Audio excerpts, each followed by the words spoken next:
Vamos resolver uma questão sobre contabilidade financeira, o reconhecimento de diferenças de câmbio.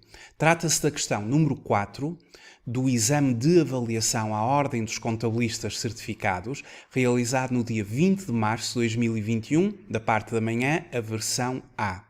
Quero começar por lhe agradecer muito o facto de estar a visualizar este vídeo. Sejam muito bem-vindos à Certform Escola de Formação Prática. Eu chamo-me Miguel Fragoso, sou contabilista certificado, economista e formador nas áreas da contabilidade, fiscalidade e finanças empresariais. Quanto à questão número 4, ela faz parte do exame de 20 de março de 2021 e diz-nos o seguinte: a Joana Figueiredo é contabilista certificada da VFK Limitada, a empresa que, no dia 2 de novembro de 2020, adquiriu um conjunto de mercadorias a um fornecedor sediado no Dubai. A fatura foi emitida em dólares americanos pelo valor de 55.200, tendo ficado contratualizado que o pagamento ocorreria no dia 30 de novembro de 2020. O que se veio a verificar. Contudo, todo o contexto da pandemia tem originado variações cambiais significativas, uma vez que a relação cambial em 2 de novembro era de 1,25 e em 30 de novembro de 2020 era de 1,22, a respectiva relação cambial. E face a esta situação, na demonstração dos resultados de 2020 e relativamente às referidas variações cambiais, deverá ser reconhecido ou deverá ter sido reconhecido a linha A: um gasto de 1.656 euros, um rendimento de 1.085,90 euros, a linha C, um gasto de 1.085,90 euros, ou a linha D, um rendimento de 1.656 euros. Bom, a verdade é que nós temos aqui dois momentos em que vamos ter que calcular a respectiva diferença de câmbio. Temos o dia 2 de novembro, em que é assumida uma dívida perante o fornecedor, e depois temos o dia 30 de novembro, em que é reconhecido o respectivo pagamento. Esta matéria das diferenças cambiais, ela exige-nos a análise da norma contabilística e de relato financeiro 23. Esta norma trata dos efeitos de alterações em taxas de câmbio e tem a sua base na IAS 21.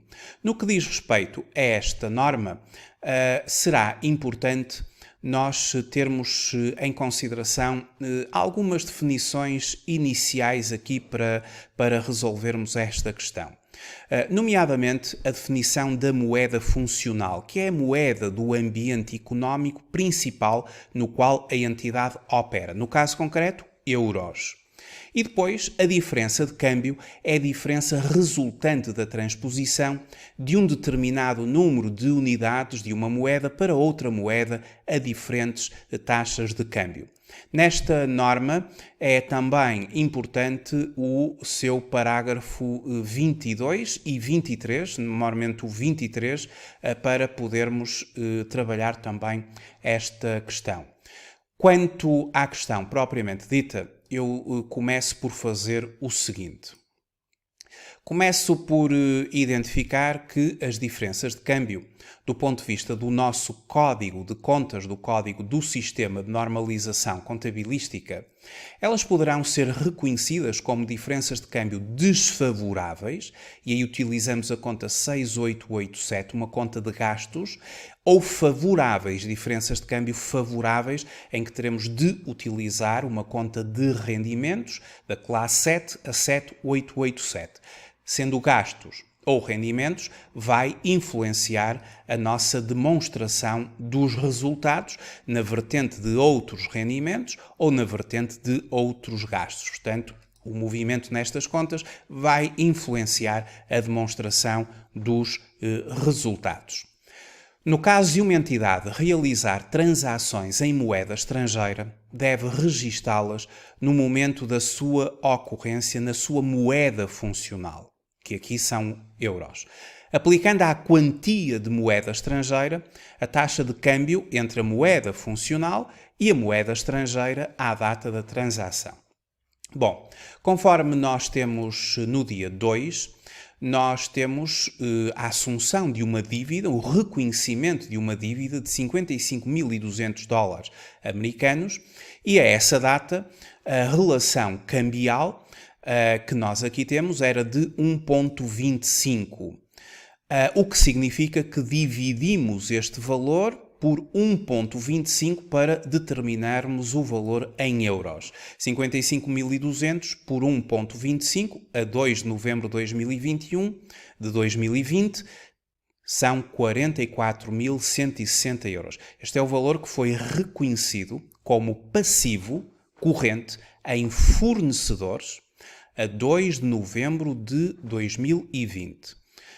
Nesta data foi reconhecido a crédito de fornecedores 44.160, o valor em dívida. Claro, por contrapartida de compras, mas a mim interessa-me aqui a questão dos fornecedores. Posteriormente, no dia 30 de novembro, nós vamos proceder ao pagamento. E nessa data, efetivamente, a relação cambial está alterada. A 30 de novembro, a relação cambial, euros para dólares americanos, é de 1,22. Ora, nesta data, a 30 de novembro, a quando do pagamento, eu volto a dividir os 55.200 por 1,22, o que dá 45.245,90. E este é o valor que eu vou ter que desembolsar para proceder ao pagamento.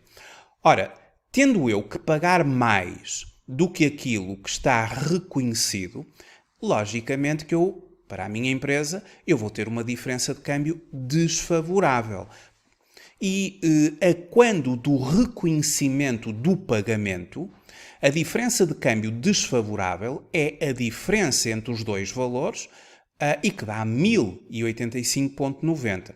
E nessa altura eu vou proceder ao reconhecimento do pagamento do montante em dívida.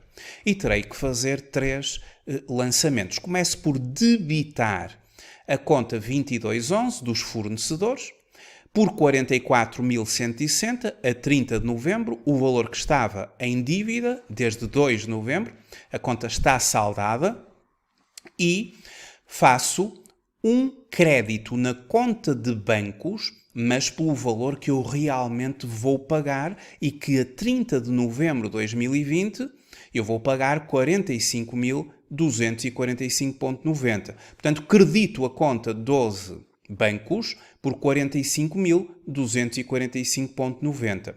Ora, entre o valor que estava em dívida e o valor realmente pago, há aqui a tal diferença que é desfavorável para a nossa empresa. Estamos a pagar mais do que aquilo que estava em dívida naquele momento. E, portanto, essa diferença de câmbio desfavorável, ela vai ser reconhecida a débito da conta 6887 a 30 de novembro por 1085,90. E isto, quando forem elaboradas as demonstrações financeiras, vai afetar a demonstração de resultados por naturezas na vertente de outros gastos, onde serão incluídos os 1085,90.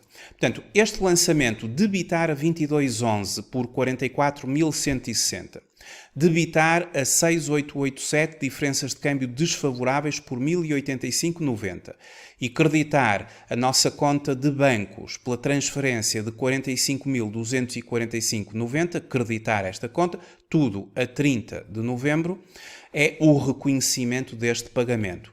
Pelo que nós tivemos uma diferença de câmbio desfavorável que influencia a demonstração dos resultados pela via dos gastos. Logo, através aqui do enunciado, nós agora podemos dizer que na demonstração dos resultados de 2020, ou seja, quando estivermos em 2020 na demonstração dos resultados, em outros gastos, vamos ter que relativamente às referidas variações cambiais deverá ter sido reconhecida a linha C um gasto de 1085,90. É assim a linha C a resposta correta. Muito obrigado por ter visualizado este vídeo e até